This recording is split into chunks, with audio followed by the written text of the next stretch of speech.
আমাদের যে ডালা আমরা কিন্তু এই যে আমাদের এরকম রসিদ দিয়ে দিয়েছিল যখন ডালা নিয়েছিলাম। দেখুন এখানে কিন্তু একেবারে তুলনামূলকভাবে অনেকটাই ভিড় কম কিন্তু সিংহদ্বারের থেকে।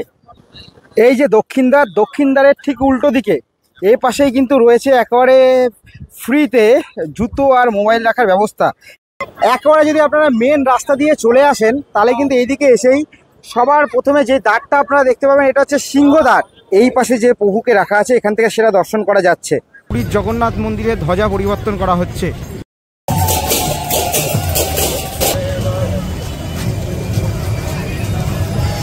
জয় জগন্নাথ। সকলে কেমন আছেন? আশা করি সকলে ভালো আছেন। এই ভিডিওতে আপনাদের জগন্নাথ মন্দিরের যে দুয়ারগুলো রয়েছে কোন দুয়ার দিয়ে গেলে আপনারা সবচেয়ে কম ভিড়ের মধ্যে দিয়ে গিয়ে একেবারে মন্দিরের ভেতরে প্রবেশ করতে পারবেন, তাছাড়া জুতো মানে সরকারি একেবারে ব্যবস্থাপনায় জুতো আর মোবাইল কোথায় আপনারা রাখতে পারবেন, মন্দিরে যদি একেবারে ভেতরে যান নিজে কোনো পান্ডা ছাড়া কি আপনাদের পক্ষে কি পুজো দেওয়া সম্ভব, যদি পান্ডা ছাড়া আপনারা পুজো দেন তাহলে খরচ কীরকম পড়বে, আর যদি পান্ডা নিয়েও পুজো দেন তাহলে খরচ কীরকম পড়বে, এরকম এ টু জেড ডিটেলস এই ভিডিওর মধ্যে থাকবে। তাছাড়া এই জগন্নাথ মন্দিরের যে ধ্বজা সেটা কিন্তু প্রত্যেক দিন কিন্তু পরিবর্তন করা হয়। সেই যে ধ্বজা যে পরিবর্তনের যে দুর্লভ মুহূর্ত সেটাও কিন্তু এই ভিডিওতে আপনাদের সামনে শেয়ার করার চেষ্টা করব।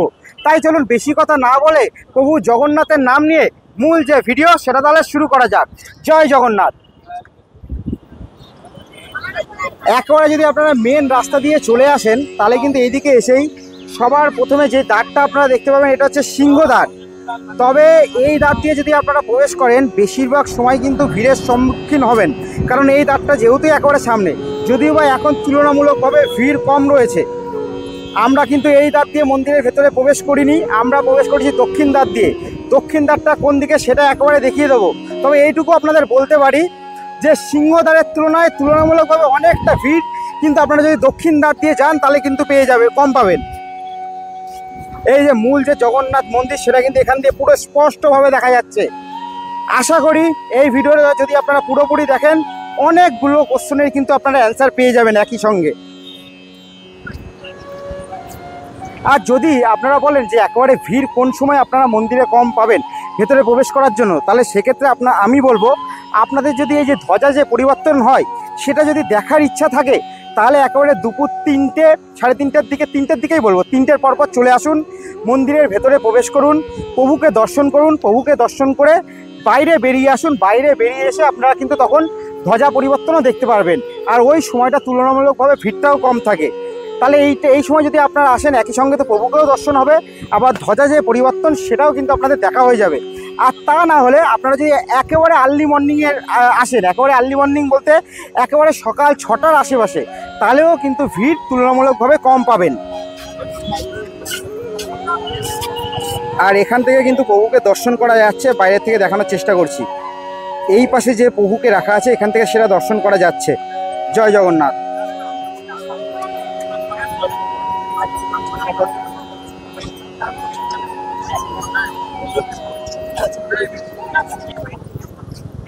এই যে সিংহদ্বারের পাশ দিয়ে যদি সোজা আপনারা হেঁটে চলে আসেন, এই যে সোজা হেঁটে চলে আসলে একেবারে এইদিকে সোজা যেতে হবে, সোজা গিয়ে তারপরে আমরা এদিকে ডান দিকে চলে যাব। ডান দিকে গেলেই কিন্তু আমরা দক্ষিণ যে দ্বার সেটা কিন্তু পেয়ে যাব।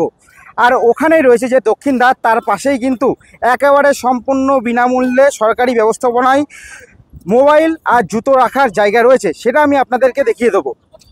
তাছাড়া মন্দিরের বাইরেও মোবাইল বা জুতো রাখার জায়গা রয়েছে, সেখানে আপনাদের পয়সা দিয়ে রাখতে হবে, সেই জায়গাটাও আমি ভিডিওর মধ্যে দেখাবো। এই যে আমরা এই রাস্তা ধরে এগিয়ে চলে আসলাম, এরপর আমরা কিন্তু ডান দিকে চলে যাব। ডান দিকেই কিন্তু রয়েছে দক্ষিণ দ্বার, আর এই পাশে কিন্তু আরেকটা মন্দির রয়েছে। আচ্ছা, যদিও ওখানে ফটো তোলা নিষিদ্ধ, তার জন্য ফটো তুললাম না। এই পাশে আমরা চলে যাব একেবারে দক্ষিণ দ্বারের দিকে।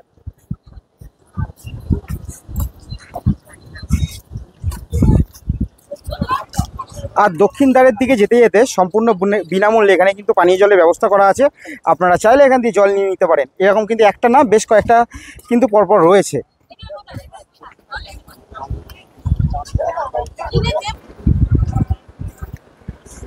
আমাদের যে জুতো রাখার জায়গা সেটা কিন্তু এই পাশে রয়েছে, জুতো মোবাইল, সেটা আমি দেখাচ্ছি। তার আগে দক্ষিণ দ্বারটা দেখিয়ে নিই। এই হচ্ছে দক্ষিণ দ্বার। এই দক্ষিণ দ্বার দিয়ে আপনারা প্রবেশও করতে পারবেন, আবার বাইরেও আসতে পারবেন। একেবারে এই দিকের রাস্তা, এই দিক দিয়ে কিন্তু আপনাদের লাইন দিতে হবে। আমি একবার দেখিয়ে দিচ্ছি, আগে দক্ষিণ দ্বারটা একবার ভালো করে দেখিয়ে নিই। এই হলো দক্ষিণ দ্বার। এখান দিয়ে যদি আপনারা প্রবেশ করেন, একেবারে কম ভিড়ের মধ্যে দিয়ে কিন্তু আপনারা মন্দিরের ভেতরে প্রবেশ করতে পারবেন। এই এখানে অনেকে জুতো রেখেছে, তবে এরকম জায়গায় জুতো রাখাটা অনেক সময় হারিয়ে গেলে কেউ কোনো দায়িত্ব নেবে না। এই যে ব্যারিকেড, এই ব্যারিকেডগুলোর মধ্যে দিয়েই কিন্তু আপনাদের প্রবেশ করতে হবে।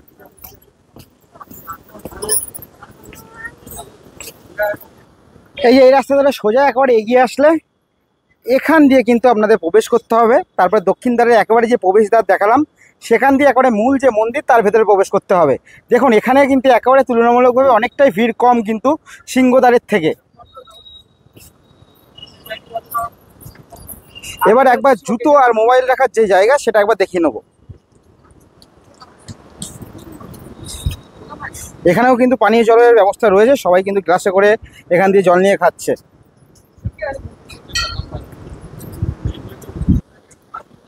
এই যে দক্ষিণ দ্বার, দক্ষিণ দ্বারের ঠিক উল্টো দিকে এই পাশেই কিন্তু রয়েছে একেবারে ফ্রিতে জুতো আর মোবাইল রাখার ব্যবস্থা। এবং আমি নিজেও জুতো আর মোবাইল রেখেছিলাম, এবং জুতো আর মোবাইল দেখে আমার যা মনে হলো, ওনারা অত্যন্ত কিন্তু সতর্কপণে জিনিসগুলো রাখে। কারণ নাম্বারিং দিয়ে দেয় প্রত্যেকটা, যে জুতোর ইয়ের কত, মোবাইলের নাম্বার কত, এরকমভাবে মোটামুটি আমার কাছে তো সেফই মনে হলো। যদি হয় সেটা আপনাদের পার্সোনাল ব্যাপার, আপনি রাখবেন কি রাখবেন না। আমার কাছে এখানে জিনিসপত্র রেখে সেফ মনে হলো। এই যে ফ্রি শুজ আর মোবাইল রাখার জায়গা, আর তাছাড়া এ পাশেও কিন্তু আর একটা সেম হচ্ছে ফ্রি শুজ আর মোবাইল রাখার জায়গা রয়েছে, সেটা কিন্তু একেবারে এই পাশে। আর এইখানে রয়েছে যে একেবারে এইটা যেটা আপনারা দেখতে পাচ্ছেন, এটা কিন্তু একেবারে শৌচালয়। আপনারা যদি শৌচালয় ইউজ করার যদি প্রয়োজন হয় বা ওয়াশরুম, সেটা কিন্তু আপনারা এটা ইউজ করতে পারেন।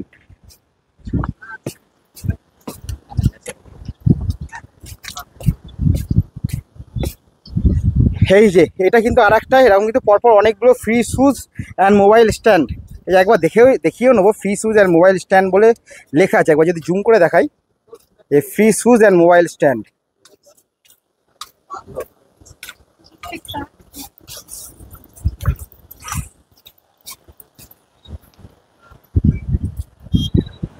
এবার আপনাদের বলি পুজো দেওয়ার ব্যাপারে, আপনারা কি পুজো পান্ডা ছাড়া কি দিতে পারবেন? সবার প্রথমে বলি, আমি কিন্তু আমার ফ্যামিলি নিয়ে এসেছি। আমার ফ্যামিলিতে যারা এসছে তারা কিন্তু আলাদা, তো আমার সাথে আসেনি, আমি আলাদা এসেছিলাম। আমার ফ্যামিলিতে অনেকে যেহেতু এসছে, তাই আমি আর সাথে আসিনি, আমি আজকে এসেছিলাম।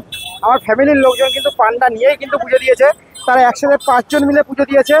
পার হেড কিন্তু 100 টাকা করে কিন্তু লেগেছে, মানে পান্ডাকে দিতে হয়েছে পার হেড। অর্থাৎ 5 জন পুজো দিয়েছে, 5 জনে 500 টাকা দিয়েছে আর কি পান্ডাকে। আর তাছাড়া পুজোর যে ডালি, পুজোর ডালি 100 টাকা থেকে শুরু হয়। কিন্তু তারা যখন পুজো দিতে এসেছিলো, হয়তো পুজোরটা 100 টাকা পুজোর ডালি শেষ হয়ে গেছে বা অন্য কোনো ব্যাপার হবে, কিন্তু তারা 251 টাকার যে ডালি সেটা দিয়ে তারা কিন্তু পুজো দিয়েছে। কারণ তাদেরকে বলা হয়েছে 100 টাকার ডালি যেটা, সেটা শেষ হয়ে গেছে। শেষ হতে পারে, যেহেতু কালকে পূর্ণিমা ছিল, হয়তো শেষ হয়ে গেছে। এবার আমার কথা বলি, আমার ভেতরে গিয়ে কী এক্সপিরিয়েন্স হলো। আমি ভেতরে গিয়ে কিন্তু দেখলাম 100 টাকার যে পূজার যে ডালি, সেটা কিন্তু ভেতরে কিন্তু রয়েছে। আপনারা সেই 100 টাকার একেবারে মনে করেন যে মিনিমাম একেবারে রেঞ্জ 100 টাকা পূজার ডালি সংগ্রহ করে নিতে পারেন। এমনকি যেখানে জগন্নাথ দেব রয়েছে, জগন্নাথ দেব, বলভদ্র, সুভদ্রা, সেইখানে একেবারে মন্দিরের ভেতরে, সেইখানেও একেবারে ঠিক একেবারে দর্শনের আগেও কিন্তু তারা ডালি নিয়ে হাতে রয়েছে। তারাও তখন বলছিল হয়তো 100 টাকা করে নিয়ে নিতে। হয়তো আজকে এখন তুলনামূলকভাবে অন্য সময়ের থেকে ভিড় একেবারে কম বলে হয়তো হতে পারে একেবারে যে বিগ্রহ যেখানে রাখা যায় তার সামনে হয়তো তারা ডালা দিচ্ছে, অন্য সময় হয়তো সেখানে নাও পাওয়া যেতে পারে। সেক্ষেত্রে আপনারা একেবারে ভেতরে প্রবেশ করে দেখবেন ডালা কোথা থেকে সংগ্রহ করতে হয়, সেখানে একেবারে মন্দিরের ভেতরেই আপনারা বুঝতে পেরে যাবেন। সেখান থেকে একেবারে ন্যূনতম যে খরচ 100 টাকা দিয়ে কিন্তু আপনারা ডালা নিয়ে নিতে পারেন। আর পান্ডার যে ব্যাপারটা, আমার যেমন বাড়ির লোক বললাম, আমার বাড়ির লোক হচ্ছে পান্ডা নিয়ে পুজো দিয়েছে। তবে আমি কিন্তু অনেককেই দেখলাম যারা কিন্তু পান্ডা ছাড়া শুধু ওই ডালা নিয়ে তারা কিন্তু পুজো দিয়েছে। এবার বাদ বাকিটা হচ্ছে আপনাদের ব্যক্তিগত ব্যাপার। আপনারা চাইলে যে হ্যাঁ পান্ডা ছাড়াও পুজো দিতে পারেন। তবে পান্ডা ছাড়া যদি পুজো দেন, তাহলে নিজেদেরকে একটু খোঁজখবর রাখতে হবে যে কোন গেট দিয়ে গেলে ভিড় কম হবে। যেমন দক্ষিণ দ্বার দিয়ে গেলে ভিড় একেবারে পড়বে না। এই জিনিসগুলো নিজেদের একটু খোঁজখবর রাখতে পারছে, চোখ কান খোলা রাখতে হবে। আর তিলকের যে ব্যাপারটা, কিংবা হচ্ছে তিলকের যে ব্যাপারটা, আপনার যদি তিলক পড়েন, যেমন আমি যদি তিলক পড়েছি, যেমন আমি যার কাছে তিলক পড়েছি তাকে একটা কিছু নিজে খুশি হয়ে দিয়েছি, সেটাও যেমন আপনাদের ব্যাপার। আমি জাস্ট ভিডিওতে বলার দরকার বলে দিচ্ছি, আপনারা যদি তিলক করেন সেক্ষেত্রে কিন্তু যে তিলক করাবে তাকে একটা কিছু আপনাকে দিতে হবে। আর তাছাড়া মন্দিরের ভেতরে যখন আপনি যখন প্রবেশ করবেন, মাথায় দেখবেন একটা কঞ্চির মতো দিয়ে একটা কিছু বাড়ি মারে, সেক্ষেত্রেও কিন্তু তারা কিন্তু আপনার কাছে অর্থ চাইবে। সেইগুলো আপনাকে চোখ কান খোলা রেখে চলতে হবে। এবার মন্দিরের যে পূজা, আমি মনে করি ভগবান হচ্ছে আমাদের সম্পূর্ণ মনের ভক্তি সবার আগে, মনের ভক্তি দিয়ে সবার আগে হচ্ছে ভগবানকে, প্রভুকে দর্শন করতে হবে, সেটা সবার আগে। বাদ বাকিটা যেটা আমি তো সবটাই বললাম আপনাদের। এবার আপনাদের কি মনে হয়, যেটা আপনাদের ভালো মনে হবে। আর ডালা কিন্তু বিভিন্ন প্রকারের আছে, 100, 250, 500 বিভিন্ন প্রকারের আছে। আপনাদের যেই ডালা নিয়ে মনে হয় প্রভুকে পুজো দিলে আপনার মন থেকে শান্তি পাবেন, আপনারা সেই ডালা দিয়ে পুজো দিতে পারেন। আমাদের যে ডালা, আমরা কিন্তু এই যে আমাদের এরকম রসিদ দিয়ে দিচ্ছিল যখন ডালা নিয়েছিলাম, জানি না ভিডিওতে বোঝা যাচ্ছে কিনা, আমরা কিন্তু 250 টাকার যে ডালা সেটা নিয়েছিলাম। তবে তার সাথে এটাও বলেছিলাম 100 টাকার যে ডালা সেটা কিন্তু সর্বনিম্ন। জয় জগন্নাথ। এবার সাধারণ যারা দর্শনার্থী রয়েছে তাদের জন্য মন্দির খোলার ও বন্ধের সময়টা একটু জেনে নেওয়া যাক। আর এই তথ্যটা সম্পূর্ণভাবে কিন্তু সংগ্রহ করা হয়েছে যাত্রাধামের যে অফিসিয়াল সাইট রয়েছে সেখান থেকে। সকাল 5:30 থেকে রাত্রি 9টা পর্যন্ত কিন্তু মন্দির খোলা থাকে। তার মধ্যে সকাল 5:30 থেকে সকাল 7:30 পর্যন্ত দর্শন করতে দেওয়া হয় মঙ্গল আরতির পর। তারপর কিন্তু সকাল 8টা থেকে সকাল 9:15 এই সময়টা অবশ্যই মাথায় রাখবেন। সকাল 8টা থেকে সকাল 9:15 পর্যন্ত দর্শন কিন্তু বন্ধ থাকে। ওই সময় গোপাল বল্লভ পুজো চলে। এরপর আবার সকাল 9:15 থেকে দুপুর 1টা পর্যন্ত কিন্তু আবার দর্শন করতে দেওয়া হয়। এর মধ্যে সকাল ধোপা পূজা শেষ হয়, তারপর ভোগ মণ্ডপ পূজা হয়, এইগুলো কিন্তু এই সময়ের মধ্যেই হয়। তারপর আবার কিন্তু দর্শন বন্ধ থাকে দুপুর 1টা থেকে দুপুর 2টো পর্যন্ত। এই সময় দর্শনের কোনো ব্যবস্থা নেই। তারপর আবার দুপুর 2টো থেকে বিকেল 5:30 পর্যন্ত চণ্ডল লাগি অনুষ্ঠান শেষ হওয়া পর্যন্ত কিন্তু দর্শন করতে দেওয়া হয়। আর আপনারা যদি মহাপ্রসাদ নিতে চান তাহলেও কিন্তু আপনারা মন্দিরের ভেতর থেকে মন্দিরের উত্তর পূর্ব কোণে আনন্দবাজার রয়েছে, সেখান থেকে আপনারা মহাপ্রসাদ সংগ্রহ করে নিতে পারেন। মহাপ্রসাদ বিভিন্ন মূল্যের রয়েছে, আপনাদের পছন্দ মতো মহাপ্রসাদ কিন্তু আনন্দবাজার থেকে সংগ্রহ করে নিতে পারেন। আর একটা তথ্য একটু আপনাদেরকে জানিয়ে দেওয়া যাক। এই তথ্যটা সংগ্রহ করা হয়েছে পুরী জগন্নাথ মন্দিরের যে অফিসিয়াল সাইট রয়েছে সেখান থেকে। যারা সিনিয়র সিটিজেন রয়েছেন বা যারা ফিজিক্যালি চ্যালেঞ্জ দর্শনার্থী রয়েছেন তাদের জন্য কিন্তু ব্যাটারি চালিত গাড়ি, হুইল চেয়ার এবং র্যাম্পের ব্যবস্থা রয়েছে, এবং এটা আপনারা উত্তর যে গেট রয়েছে সেখান থেকে আপনারা পেয়ে যাবেন।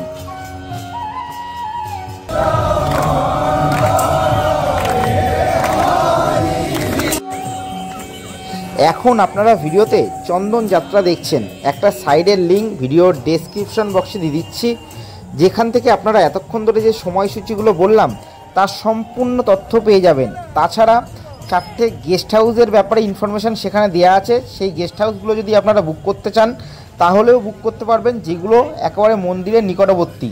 তাছাড়া আদার্স অনেক তথ্য কিন্তু আপনারা এই সাইট থেকে পেয়ে যাবেন। আপনারা একবার ডেসক্রিপশন বক্সটা চেক করে নেবেন। তার সাথে সাথে এখন চন্দ্রযাত্রা দেখুন, এরপরেই ভিডিওর মধ্যেই আপনাদের যে ধ্বজা পরিবর্তন সেটাও দেখাচ্ছে, এবং ধ্বজা পরিবর্তন কোন সময় হয় সেটাও আপনাদেরকে জানিয়ে দিচ্ছি।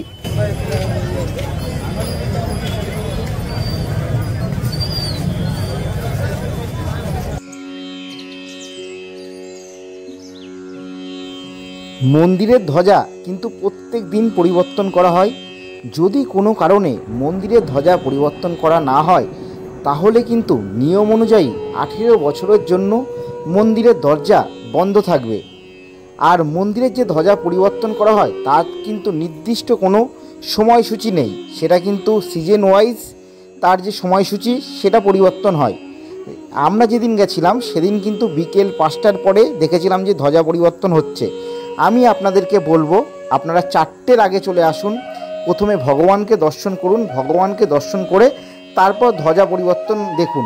ধ্বজা পরিবর্তনের সময়টা আপনারা ধরে নিতে পারেন যে 4টে থেকে 6টার মধ্যে যে কোনো সময় হতে পারে।